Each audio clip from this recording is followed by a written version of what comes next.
Well, I'm not sure where to start. The past few weeks have been pretty rough for me. I lost my mother last spring to cancer and caused a great deal of grief among my family. However, my father took it the worst. He was never the same after Mom's death.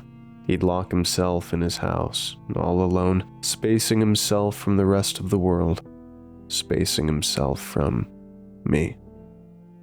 It was odd.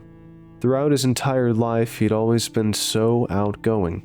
My mother, my sister, and I were all he had. Now that my older sister had grown up, married, and moved a few towns over, I guess I was all he had now. 2 weeks ago, I'd received a call. I was on 4chan, an infamous image board site, reading comments on one of those "you laugh, you lose" threads. Whatever happened to original Oh, right, straying away from the topic. Having been in front of my monitor for hours in dead silence, I'd been caught off guard when my ringtone, Joey Scarberry's Believe It or Not, blared from my phone's tiny yet powerful speakers. I nearly jumped out of my seat. I grabbed my phone and checked the caller ID. It was the local hospital calling to tell me that my father had killed himself. A week later, my sister came down for the funeral. It was nice to see her again after all these years, even if it was under harsh circumstances. She didn't bring that douchebag of a husband with her either. We shared a few hugs, talked about the deceased for a while, and then she was on her way. His house and all of its contents were given to me. Needless to say, it was a nice step up from my one-bedroom apartment. I decided to go snooping around in my new place the following day, maybe clean it up a bit. Honestly, I had no clue what I'd find in there. For all I knew, he'd lost all sense of modesty following the death of my mother. I half expected to see shit smeared all over the walls, along with the wrecked furniture. I was at the front door. Upon grabbing the doorknob, the feeling of dread overcame my body instantly. I froze up. The idea of being in the same room that my father had hung himself in didn't sit well with me. I shook my head and swallowed my disturbed feelings. I took a deep breath, preparing myself, then closed my eyes and opened the door. The front door led me into a hallway that split in two directions. In front of me was a door leading into the bathroom. To the right was the living room. Expecting the worst, I turned the corner. To my surprise, everything was in pristine condition. I scanned the area. There were a few couches surrounding an ancient-looking television set. My father had never been all that tech-savvy. What caught my eye, though, was the large fireplace near the seating. I didn't remember this. Granted, I'd only been in the house a handful of times, but from recollection, it hadn't been there before. Now, the fireplace isn't exactly what caught my attention. It was what was mounted above it. It was a large, framed, painted portrait of my mother, surrounded with candles on the fireplace mantel. Something just seemed a bit off. She had a condescending smirk on her face, as if to say, "I know something you don't." Again came that eerie feeling. I really felt as if I wasn't supposed to be in this house.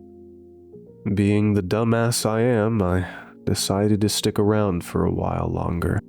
Venturing into the kitchen, I snooped around. Cupboards were filled with new-looking dish sets, and the fridge was filled with nothing but beer and water. Good old Dad. A thought crossed my mind. I should check out the master bedroom, the room where he'd hung himself. I pushed back any unsure feelings I had and started heading toward the back of the house. The door to my father's room was slightly open. Knots in my stomach growing ever so tight, I slowly pushed it ajar. The hinges let forth an obnoxiously loud creak. I had no idea why I was being so quiet.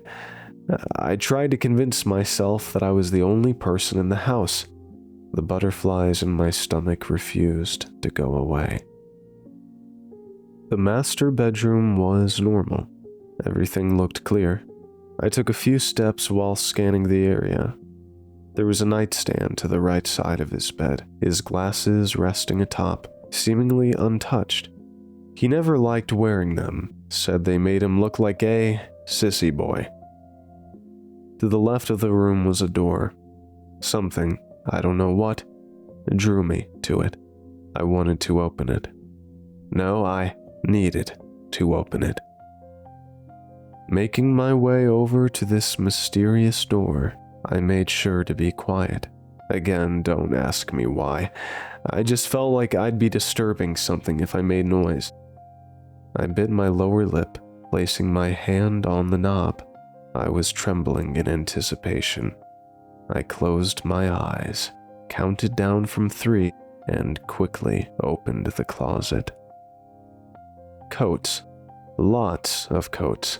Some pants and shoes too, if that's what you're into. It was an ordinary walk-in closet. I took a sigh, relieved but secretly disappointed, until I saw it. Something shiny on the floor. Kneeling down, I moved a few shoe boxes out of the way. It was a brass handle, bolted to the ground. I had also noticed a crease in the carpeted floor.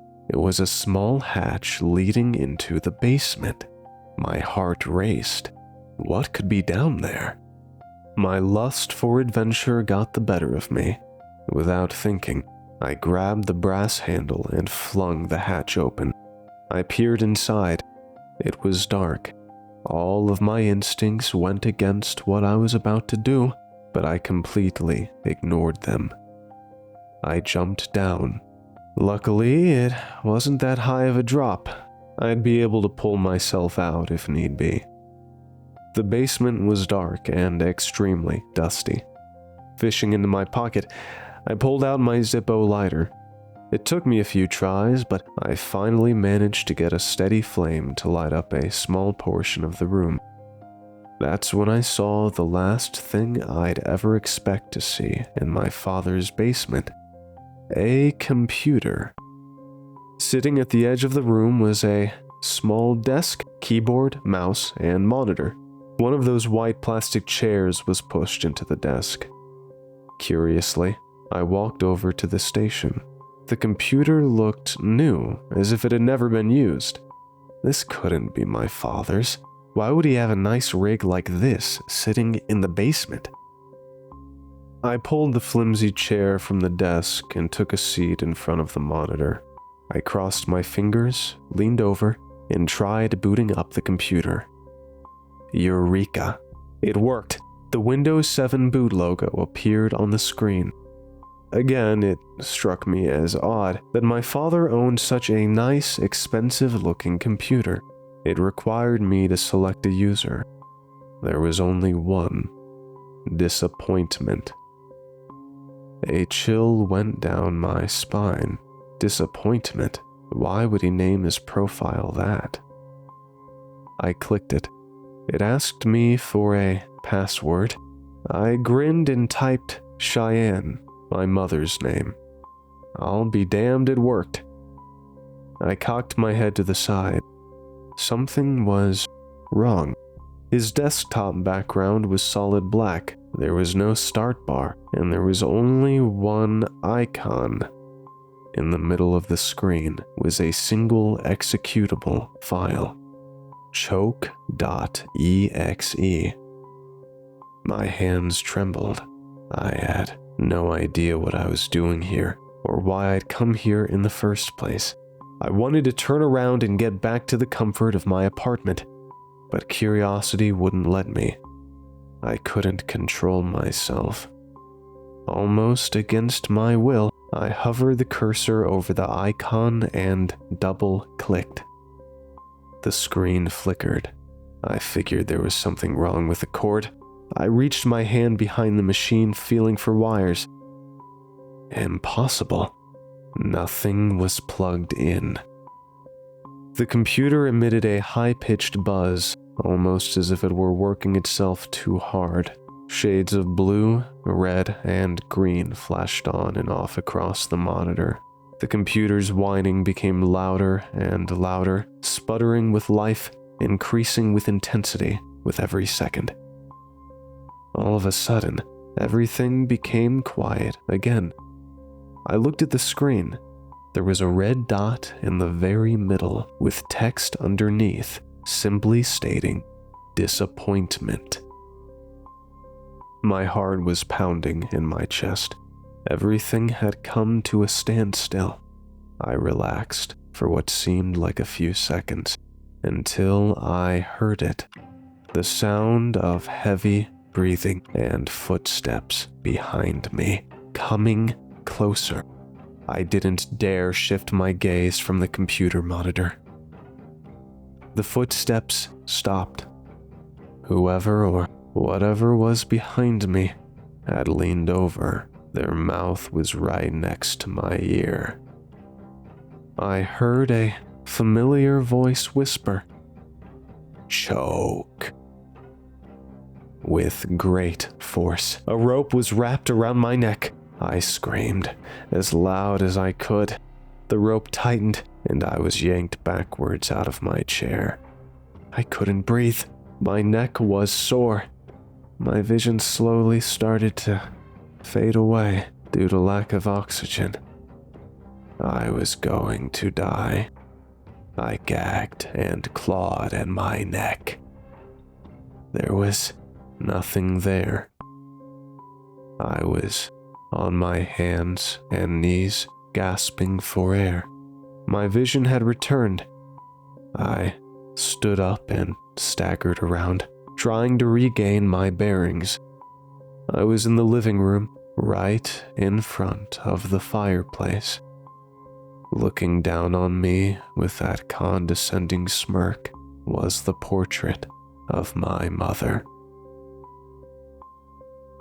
As I sit here writing this in my dingy one-bedroom apartment, I can honestly say there is no place like home. I have no idea what the hell happened. Honestly, I don't want to know. All I'm sure of is that I'm never setting foot in that house again.